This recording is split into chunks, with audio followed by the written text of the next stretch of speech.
Jesse's Rules. I'm an artist. You're being very cool. Confidence. Rock. Very exciting. All things magical. Eat the cake. Just the tip. Yeah, I'm gonna eat this. Hello, I'm Jessie Rules. This is my show, Jesse's Rules. This is Bubbles. She's my co-host right now because my animals decided that at 10:30 p.m. they needed to eat all of their food. I was about to record.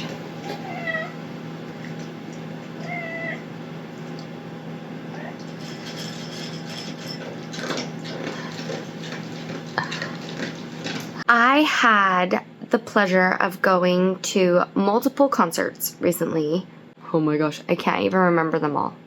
That's how many shows I've been to in December. I'm not complaining. I am actually. Oh, is that a bubble? Anyways, I'm very grateful. And I went to Pipe Down and the Resonators and Honora. And they are all very good and very fun. And you should listen to them and follow them. And after Pipe Down, we went to...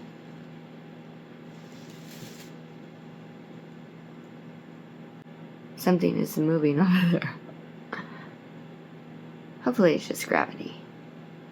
Afterwards, we went to karaoke where we met up with Michael Putnam, who was actually at Pipe Down, and I just didn't even notice it. He was in one of the group photos I took, and I didn't even realize it until like the end of the show or whatever it was. We saw Michael Putnam there, and we followed him over to karaoke where we also met Bowen Bramwell, the artist. And then from the karaoke place, we just went across the street and ate tacos. And while we were all sitting there, we were discussing art, and Bo was telling us about all of the things he wants to work on and his upcoming stuff. And then that night, he went home and just started working on one of the most amazing pieces. And it's one of my favorites that he's done. He has a blackline version available for sale, but he is currently working on a painted version of this, and I don't know if he would call it a soul story, but I do know that it is like it came from his own heart and soul. He was reluctant to sell the original, and the painting, like, he's already got over 80 hours into it, so it's gonna be like a big deal. It's absolutely beautiful. Go follow him on Instagram or Facebook, Bowen Bramwell. I get inspired when other people are inspired, and so he went home and started working on this thing. I am also working on my own print series. I have a collection of drawings that I'm doing, and a couple of them are pretty close to print ready, and once they are, I'll be dropping them like once every 2 months. I haven't decided on size yet, but I'm really looking forward to it, and the first one I do believe will be a flamingo. Fast forward to a week or two, I ended up back in San Diego for another show, Little Stranger and the Elevators. And I hit him up. I had a feeling he would be there, and he was. Putnam was also there. A bunch of other friends were there as well. And Brian Searin was there. The Hearts were there. Brandy. Cameron Schuyler, who I still want to say Schuler, but he says it's Schuyler, and I just have to believe him because it's his own name. They were all there, and so again, repeat, we all were at the show, and then we went to karaoke, and then we went to tacos afterwards, and we were talking about art and talking about what we're working on and what we're doing. These are inspiring people. Still have, like, I don't know, the pleasure of hanging out with these people with this insane imagination and just capacity to live in art and let it be what they are all about. And I really like that, and it felt really good for me, and I felt inspired, and I got back into all of the things that I'm working on, including my podcast. Before the Elevators Little Stranger show, there was also an opener, I can't remember the name right now. I set up an interview, and it was supposed to be after the show, and I never ever get those to work out. I always It's always too hectic, too loud, too crazy. You can't have background music for YouTube reasons and copyrights. And those are all valid reasons. But I still wanted an interview that day. And so we went to tacos. And after tacos, it was like, honestly, 2 or 3 a.m. And it was probably 2 a.m. And we all go to leave because the karaoke bar was closed. That means it's time to go home. So I go and sit in my car and I'm like, fuck, I had an interview set up for today and I'm upset that I didn't get it done. I was thinking about it and I just picked up my phone and I call Bo and I say, hey, I know you already left, but would you be willing to come back and let me ask you some questions? And he agreed, and I am just absolutely so grateful because the conversation that we had was exactly the type of conversation that I was trying to have. And I had no idea who to have it with. There's this level of just skipping over the entire world that I want to talk about. And most people find it overwhelming and much. And the point that Bo is at in his life, it was the perfect conversation to have. And the point that he's at in his art career and the inspiration that he has, this was a conversation that was beneficial to both of us. And I hope that it is beneficial to all of you. So here it is. And then stay here after that interview because I was inspired by Bo's work and I will be recreating one of his pieces on myself. So enjoy. That was a perfect time to start. Yeah. I'm Jess Rules. Who are you? What do you do? I'm Bowen Bramwell, and I make art for a living. Why did you hesitate on your name? I actually just changed my Instagram over from Illustration by Bo to Bowen Bramwell, my full name, because I'm reinventing myself. What is the cause of the reinvention? I feel like I haven't been fulfilled as an artist in a long time, for like years, just because I think it was about the money. I was just, providing for 2 kids and a wife, and now I'm just trying to like dive back into painting and new mediums for the sake of like having fun. Art for art? Art for art's sake. Art for art. Yeah. So you were doing more of the business side of it. Yeah, I mean, I'm a full-time artist. I can't avoid the business side, but I can definitely like tailor my process and my mindset to having fun more than I have been. How many of your pieces do you keep? None except one. Your last one? No. I've had one piece for 5 years. It's the piece that started my business. It's called A Soul Story. It tells my life story through symbolism. To take it off my hands, I'd ask 100,000. Other than that, I'm gonna keep it forever. What symbols represent the most of you? What do you mean? Like in symbolism, like if there was going to be something that represented you in an image or an artwork, what would it be?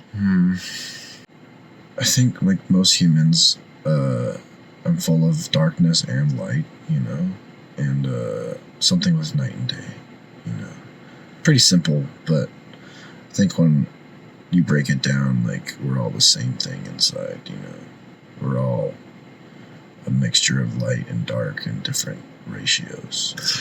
We're actually made of the feeling of sunlight on your skin. Wait, what? That's what we're made of. We're made of the feeling of sunlight on your skin. Yes. You know when you stand in the sunshine and you can feel it? Yeah. That's what you're made of. That's cool. I've never heard that. That's what you're made of. I actually like that a lot. And people say, you need to go spend some time in the sunshine. Like that is how you connect because that's what you're made of. Water keeps us human. Mm-hmm. Electricity keeps us alive. Mm-hmm. And we are made of light. That's true. I like that a lot. I would say it's science, but it's not, but it is. Well, there's a lot of like, I don't know, woo-woo sciences out there that like prove that like you literally can change like your DNA and the structure of your molecules based off of like what you tell yourself. 100%. This is real because I was 1 puke away from a feeding tube. Yeah. 1 puke away and I said no. Yeah. And I just swallowed it. Yeah. And I've never had a feeding tube. Yeah. Yeah. I was like, oh, I decide not that. I mean, it's crazy how much of your reality is up here. It's all of it. Is up here. Like everything you see is a. I'm very excited. Everything you see outside of yourself is a reflection of what's happening inside. Yes. It's as within, so without, as above, so below. It's all the same thing, and I think most people don't want to take full responsibility for what they see and outside of them, you know, because it can be scary. Well, it's scary because people don't realize that everything that they see and experience is their own. So time is relative, and people are aware of it. Time flies when you're having fun, and when you're bored, it just drags on and on and on. Or if you have ADHD, it doesn't exist. Time only exists because we exist. Yeah. If we didn't exist and no one was measuring time, it wouldn't exist, because it's like the whole, like, if a tree fell in a forest and no one was around to hear it, wouldn't make a sound. It's the same thing with time. If it's my opinion that if no one's around to count time, like count the fucking minutes on the clock, it'd all be one blip. Like past, present, and future would all be happening now and now and now. Yes. I mean, it already We're getting is. deep here. Okay, no, but I actually posted that I was going to talk about this shit, and I'm glad that I grabbed you, because he left, and I called and was like, hey, I know it's the middle of the night. Will you come back, and can I ask you more questions? And he did. So thank you very much. Thank you. Yep. Okay, so how many senses do we have? Supposedly 5. Supposedly, right? Heat is a sense. You can feel when somebody is near you. You can feel when somebody puts their hand, but they're not quite touching you. You can feel when somebody's looking at you. You also can expand your consciousness, and people don't think that that's real, but you absolutely can. You get in a car, you know how far back you can back up. I don't fucking know how long my car is. I couldn't tell you a number. I couldn't measure it for you.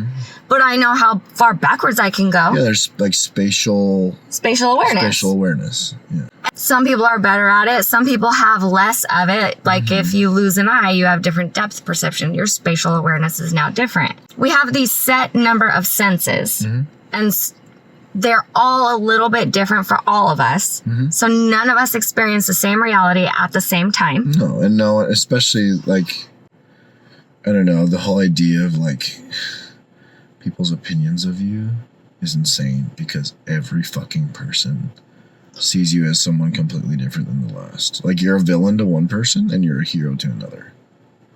You know? But even in simpler terms, like you could be blue to somebody and green to another. And I know that doesn't make sense, but it does. Because we're artists. My dad's colorblind. Every single piece of art that I have done, all of my art looks different to him. He doesn't see the colors that I see. Yeah.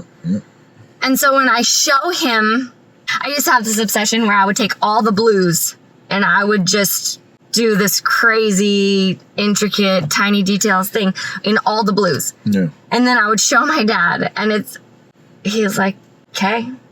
Half of those blues look like one color to him. It was like squares. It just was fucking blocks. It's the same with art. Everything is subjective. It's subjective based off of like... Off of what, though? It's subjective based off of our senses available. And this is like my favorite thing. Yeah, some people don't have certain senses. They don't. They don't have the ability to see certain things that we want them to see a certain way, including ourselves.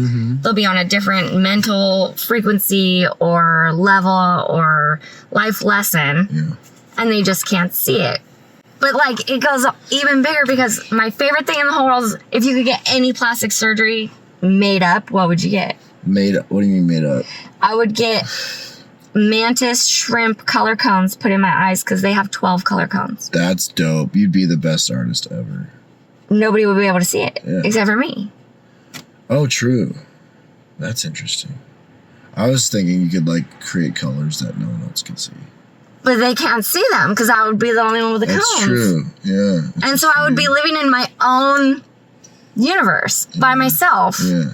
Which you already are. I mean, yeah. If you say that a lot. You already are. All of these things are existing around us right fucking now, and I just don't have the senses to see it. Yeah. there's things moving and there are colors and there are things swirling and growing. Yeah. And I think about that a lot, actually. Well, because it's real, because you are aware that it exists. Like, even like have you heard of the idea of the collective unconscious? Yeah.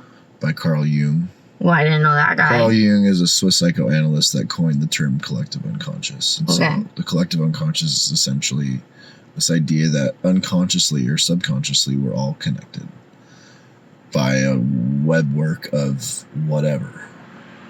Consciously, our egos are all separated. So we see each other as separate, but in reality, we're not. Like, in a deeper reality that we can't see. And the reason I think that reality exists is because of archetypes and stories. You see the same archetypes and stories play out through every culture. Yes. Throughout every span of time. Dragons. Where does that come from? Stories. Where does that come from?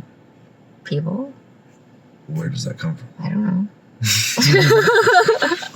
So, like, where do they come from? I think it's in our DNA to be attracted to certain stories and archetypes, and that has like withstood the test of time. You know, that to me is like proof that all of us are different but share something that's innate, you know. Dragons and religion. Pretty much. I mean, but religion started with mythology, and mythology started with what? The dragons. But yes, because they were on different parts of the earth and existing a little bit different, but the same shit. It's the same with religion. This like same time, like people that had never met people from another continent were telling the same kind of stories. Yes. Like that to me tells me that there's something in us. It's like always been there. You know? Are you religious? Fuck no. Are you spiritual? Fuck yes. Did you know it's the same thing? In what way? Like, I don't do church. I don't have a religion that I claim, none of those things. But I won't say that they're not true. I don't say because that. I know. Yeah. Because they exist all over the world. Yeah, and they're all saying the same thing. And they all have this bigger power, and it fuels you to be your best self, and all of these things. God can only exist because you do. Right. If reality is our perception, your reality can only be what you believe to be true. Mm-hmm. So God cannot exist until you believe it can. Mm-hmm. Yeah. Because it is you. Yeah. And it wouldn't exist. Yes. Every single one of us is a sliver of God. That's what it is. You're the shit. I mean, I said I was going to talk about this. No, I appreciate this conversation. It's hard to vibe with people and stuff like this sometimes. Yeah. No, I just dove right into it and was like, so we're going to talk about things that don't exist. No, you didn't say. We didn't plan this. This is just straight up consciousness. This is just happening. Okay, did you have a moment? Everybody calls it something different. Awakening. Yes. A moment. Yeah. Yeah, that $100,000 piece I told you about is my awakening on paper. Basically, it took me 6.5 weeks straight, 350 hours, and it was just me diving headfirst into my own soul. By that I mean, like, it was totally unconscious. I didn't even, like, really think about it. I just felt all of it. And what's crazy is I ended up replicating what's called the Kabbalah Tree of Life, which is essentially like a visual representation of the subconscious roadmap to enlightenment by Jewish mystics. I had never studied the Kabbalah, but I fucking drew it. And someone had to point it out to me, like, this is what you fucking drew, you know? And, have you ever seen this before? Yeah, no, I had never seen it. And so, like, I started seeing synchronicities and like triple numbers, and like I started like being able to attract things like instantly almost. Like I'd just get in a state of gratitude, and then I would like whatever I wanted would just come to me.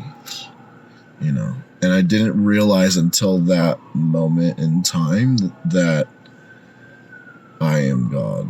And I'm not in a narcissistic way. No. But like, I literally am creating all of this shit. Like my art, my business, my success, my failures, whatever. I am creating all of it. I didn't realize that until then. Like, it's easier for people to accept that in a one-sentence statement. You're one decision away from a completely different life. Yeah. But it's your decision. All the time. Every single day. All day long. It can either feel like a fuck ton of pressure or none at all. Or none at all. Just 'Cause, like, out here doing shit. Yeah. Like, if you think about it, I mean, that's what I don't like about religion specifically. Like, I grew up Mormon. I did not know that. Very religious. And yes. Very devout and perfectionistic and full of shame. And it was not good for me. I got a joke for you. What? Your mom's so Mormon, she has a hot chocolate table. Jesus Christ. My brother-in-law told me that. He's Mormon. That's actually pretty good. It's not my joke. It's relevant because Mormons will have hot chocolate instead of coffee. Jesus Christ. Isn't that a good one, That's Nick? a good one, yeah. Continue. Yeah, I grew up Mormon, and I think I fucked up my life for like 5 years in rebellion. You know? Became a stimulant addict and ended up in a homeless shelter for 9 months. And that was not a good time. How'd you get out of that? Do that again. I don't want to do that. Out of the shelter? Out of that. I got kicked out of the shelter for talking to a girl. Yeah, they do that. They'll kick you out for that. Yeah. But how did you get out of that part of your life? That mindset? To be honest, a fuck ton of support from a lot of really good people. Oh, that's nice. Gratitude. Yeah. A lot of good people and a lot of willpower on my part, you know, like I feel like I started my art business a year after I left the shelter, and that gave me like enough purpose to like get through my shit, you know, to like keep moving forward. And yeah, so art for me has been more than art. It's been like what saved me, you know. I think it's a language. Yeah, it's your own personal language. But other people can like read it. Some people, not everyone. Like they can see it, they can hear it. But they don't feel it. They might not understand it. Yeah, they might not understand it. Okay, so one question that I like to ask everybody that I talk to all the time. If you could be any animal, what animal would you be? I think it'd be some kind of bird. I think a crow. Yeah? Crows are very intelligent. And Crows are cool. Can fly. I get ever since I left the Mormon church, I have this need that needs to be satiated all the time of feeling free. I need to feel free in every way that I can, you know. Flying feels like freedom. You roll down your window when you're driving down a hill and put your arm out. Yeah, I literally have a tattoo on my neck that says free on this side. Huh. Yeah. I have a dragon. On your neck? No, on my hip. Oh. I like dragons. Yeah, you mentioned dragons like 12 times. I'm not surprised you like dragons. I do like them. Crows are cool. Crows have good memories. They can talk. Crows stick to their family. Mm-hmm. Yeah, what would you be? Poison dart tree frog. Wow, that was fast. Well, I mean, it's my question. Definitely know what you... I'm very stretchy, and I like humid and warm, and I just want to live in a tree and be very small and colorful, and I already have really big eyes and a huge mouth. I already know. You rehearsed this response. And they're poison dart tree frogs, so if anybody fucks with them, they just die. I'm tired of people fucking with me. Yeah. Just leave me alone. Yeah. Just let me just be a rainbow in a tree, hopping along. Sounds dope. I want to be a rainbow just to know what it feels like.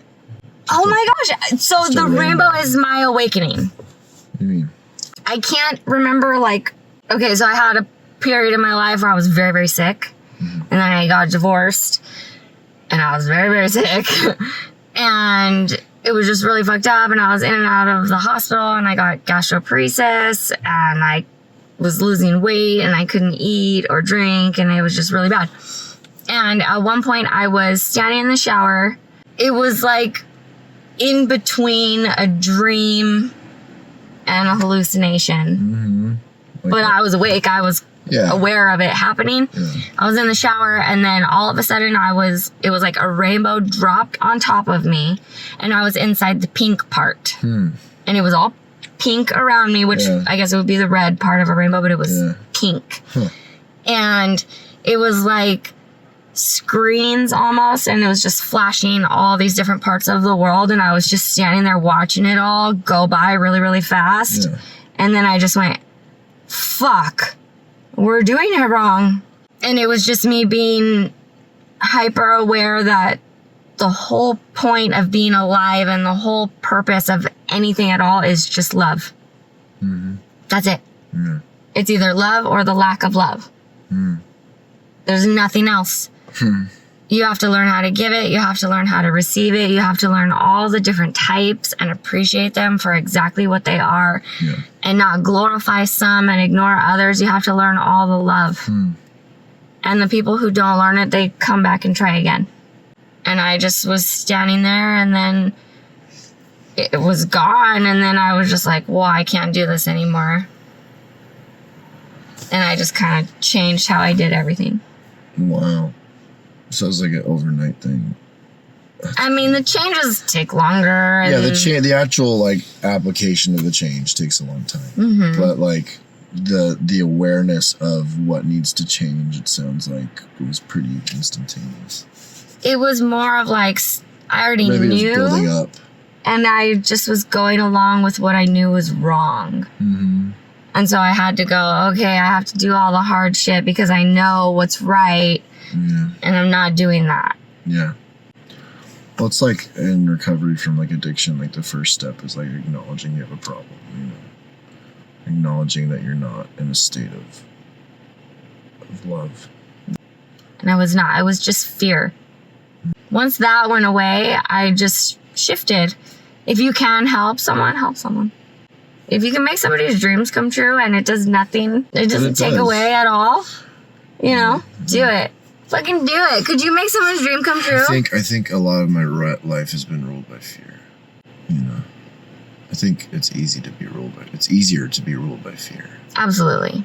I think, in a lot of, if I'm being completely vulnerable right now, a lot of my need to do posters and like work with bands and brands has been a fear of like not being relevant or not being enough, or you know, like I think a lot of my drive up until this point has been like, I've been looking at art and the way I do art like recently, and I've realized like it just, my intentions behind it haven't been pure. They've been for money or for success or approval, validation. Yeah, validation. See, that was my problem, was validation. This year, I had to start completely over. In January, I started over. I had a business. I had a podcast. I had a nonprofit. I had pins. I had merch. I had all the shit. And in January, all that went away. I had to, for the first time, go, all right, I'm just going to do Jesse rules. I'm not going to do anyone else's name. I'm not going to help that band. I'm not going to help that person. I'm not going to help that podcast. I'm not going to do anything else for anybody until I do my own name first. And dang, that shit's fucking hard, because I'll work my ass off. I'll work my ass into the hospital for someone else. Not for myself. What the fuck? Yeah, I've been there. That's been a major issue for me too, you know. I spent 3 years building someone else's dreams, and you know what? I fucking did it. I fucking did it. And as soon as the dreams came true, they were like, cool, done. But you know what? I fucking did it. I mean, they did too. They helped too. Like, everybody helped. But we fucking did it. Somebody said, I want to do this. And I was like, okay. Here I did the thing. And I'm like, wow, imagine if I did that for my own fucking self. Yeah. And now I am. Now I'm going to have posters and I'm going to have all kinds of shit. Do I know if people are going to buy them? No.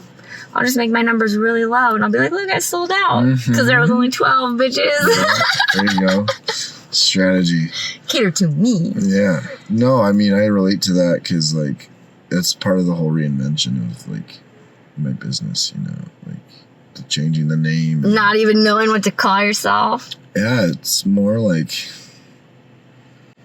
I feel like diving into my own art and not commissions all the fucking time is an act of self-love, you know, and a way to go deeper into myself that I've been needing for years. Yeah. You know, like it's weird because like I'm at a point right now in my career where like I've reached like a place where I can get management and I can, you know, get crazy amounts of commissions and work with bands and all the goals, those kind of things. Yeah, the things I'm already doing, but the things I'm already doing aren't fulfilling me.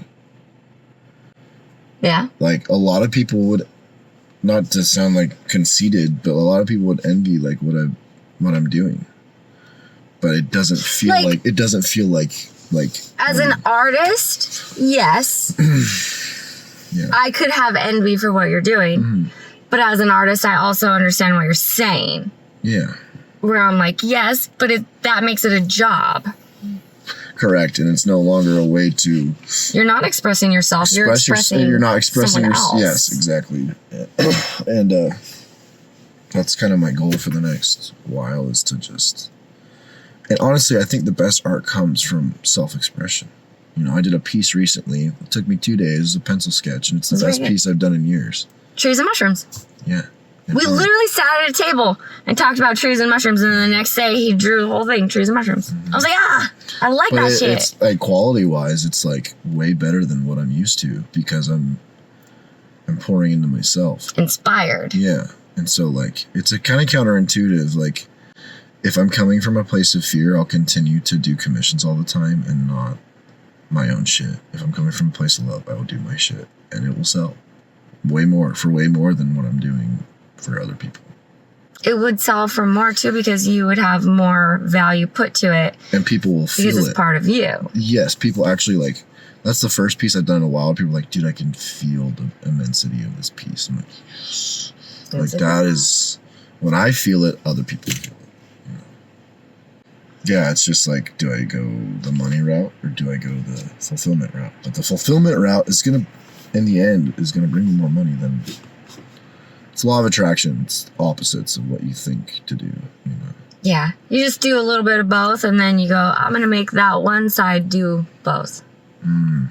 And then they do. Yeah.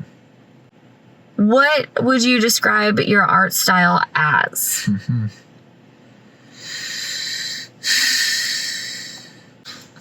It's a mixture, I think, of surrealism, illustration. Right now, I'm moving it away from illustration. Surrealism, illustration, and visionary art. That's what I would consider it. But I want to move into contemporary art. Do you want your art to make people think or feel or any of those in particular? I think in the past, when it was just business and money minded, I didn't care. I was just like, I just wanted to look cool or look dope, you know. But what I'm moving towards is I want people to feel something, you know. I think. What do you want them to feel? Depends on what the piece is. I think it's, I mean, as a human, and you understand this, life is up and down. Yes. And I think if I can have people feel what I'm feeling, then that's enough for me, you know? Like, whether it's darkness or light or fear or joy or whatever, you know? Dang, I try to keep what I'm feeling to myself. See, the reason I have so many good friends is because of my art. Like, every good friend I have in my life is I've found through my art, and my art is how I'm vulnerable with people. My art tends to make people uncomfortable. Why? I have this style that balances. It's like if Lisa Frank was Ren and Stimpy. I don't know. That's interesting. I don't quite know how to explain it other than like I'll draw. I do body paintings. I do drawings. I do Like you paint people naked? mostly myself. Oh, cool. But it started as I was doing photography and I wanted to paint someone else. Right. And I couldn't get anyone to agree to be a butterfly in the woods naked. Oh, I'll do it. Would you? Mm-hmm. Okay. So coming soon. Soon to be released. We'll put some limited edition photos out for It's you gonna be a guys. calendar. Just wait for it. Okay. Oh, the butterfly calendar. Oh my gosh, it's gonna be beautiful. I'm gonna be a beautiful butterfly. You're going through a transformation right now, so it's gonna be very great. It'll be a metaphor for my current state in life.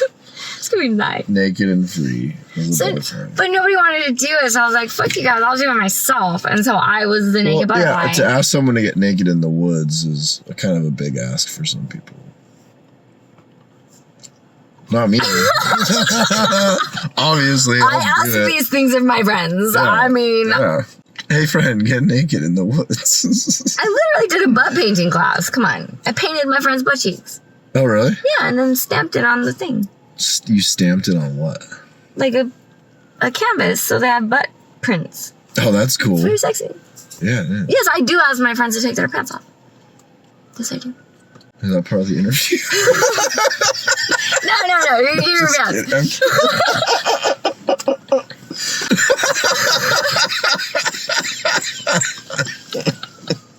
Fine. I do body paintings and like I'll recreate things or like I can make myself be Wayne's World or Scooby-Doo or Nightmare Before Christmas. I've done all those. I can make any set out of paper and tape, Yeah. like installation art. Yeah, that's dope. And so I would do the body painting with the installation art. That's cool. And then I would use that as my reference for a painting because my Googles were really weird. Yeah. I didn't want to do that anymore. Yeah. And so this is when I like figured out my style was I covered myself head to toe in glitter and took pictures that way. Yeah. And some of them were nudes and they were cool as fuck. And I showed them to my friend Kimmy and she wanted to barf. She was like, "Oh, why is there glitter on you?" The fuck? And that's when I realized I actually enjoy using beautiful, beautiful shit to bother people. That's interesting. I've never heard that perspective. And so that's kind of been my style. Like in my bathroom, I have this painting of rainbow daisies. You know, you can buy the daisies. Yeah. And I painted those. Nobody gives a fuck about a painting about daisies. You can buy those at Stater Brothers. Nobody gives a shit. What if there was shit on it? Now everybody gives a shit. Why is there shit on your daisies? Because they're making them ask questions. And so my favorite painting that I did in my house is daisies with a piece of shit on it. Like an actual piece of shit? Like, it's painted. Okay, thank God. It's a painted piece I was of like, shit. what the fuck, dude? But I mean, when you go in the restroom, you know what you're supposed to do there. Yeah, for sure, yeah. And people will look at it and go, That would make me uncomfortable. some shit, right? Yeah, yeah. Yeah. That's funny. So I like to like teeter that line between is it sexy or is it offensive? Both. And I prefer both. Depends on what you're into. I think, yeah, I've done sexy stuff with my art. I draw naked ladies sometimes, but not a lot. I should probably do that more. That gets good reviews on the algorithm. Yeah, it actually gets me muted. I've never been muted. I've been shadow banned. Nipples. And Yeah. no one gets muted. Nipples should be allowed. 500,000 followers for their nip slips. Nipples should be allowed. I stand firm on this. Free the nips. Free all of them. Free all. Everybody has them. I mean, if you don't and you went through some shit, we respect that. Yeah. But like regularly. Most people have nips. Some people even have extra. That'd be dope. I think my uncle did. What? Not positive. Sometimes my family says weird we went shit. from the collective unconscious to your uncle's nips. This is interesting. This is how it goes. That is how it goes. It's all just love and vibes. Yeah. But I fully believe in manifestation. I think that all the things that you said you want will come true just because you decided they will come true. Now, every step you take will lead you in that direction. Yeah, and I think because a lot of people aren't aware of that, I think being around people that are It's very helpful. Makes them question, like, what? Wait a minute. Oh, to me, it's helpful. Yeah, to me it is too. Like, this conversation is reminding me of things I already know that I have to put back into practice. You know? What are you grateful for? In life? Yeah, in general. Oh, man. I got a long list. Good. Like this year, everything changed. I am grateful for everything that I lost. Yeah. I'm grateful for everything that I learned in the last 5 years. I am grateful. I'm grateful for like people I don't talk to anymore. I am grateful for like my kids and my family and like all the weirdness in my life that allows me to live exactly how I live. I'm even grateful for pain sometimes. Sometimes I'm not. Sometimes it hurts too bad and I'm fucking crazy. But, being human. you know, like I can even be grateful that it makes me exactly who I am and it keeps me humble and like I'm grateful that I It's all still about have how you frame things. Yeah. The way you frame things in your head is directly correlated to your sense of well-being. Like you can being upset when you can choose to see it in another light is it's not easier, but you feel better. It's the worst when I'm trying to just be a brat about something and somebody's like, yeah, but what did you learn? And I'm like, I'm not learning yet. I'm still being a brat. I'm in the brat phase. Yeah. I'm gonna learn I learned it. I'm just I was not in the ready. brat phase for 4 months after my divorce, so I get it. I'm out of it now. That's not even that long. Mostly. Well, we were only together for a couple of years. It's not as bad as if I was with... I'm glad she did what she did, which I will not say, early on, instead of 10 years, 20 years down the road. Yeah, right. So I'm grateful for that. Whatever the Japanese quote is, if you get on the wrong train, the sooner you get off, the quicker the trip back. Yeah. Okay, so what do you have coming up that people of the internet should watch for? I'm doing a show with Alex Gray again in Denver this summer. What kind of show? Like a gallery show. Oh, that's cool. And a bunch of other dope artists. So stay tuned for updates on dates of that. And other than that, a lot of really dope personal work. Hell yeah. Yeah. How can people support you? Subscribe to my OnlyFans. Just kidding. What do you do? But first tell them what you do. Feet pics. Ah, okay. No, I'm just kidding. Yeah, if you want to support me, follow my socials. It's not illustration, but it's Bowen, Bowen Bramwell is my Instagram, and the Art of Bowen Bramwell is my Facebook group. If you're meant to buy something, you will do it. If you're not, thank you for following me. Do you have merch? Not right now. But I do all the time. Me neither. I do collabs with like brands and companies to do merch. Okay, that's fucking cool. Yeah. All right. Well, this one, I told him it was going to be 10 minutes. And I dragged it out to 40 because it was a good chat. It was a good chat. It was a good talk.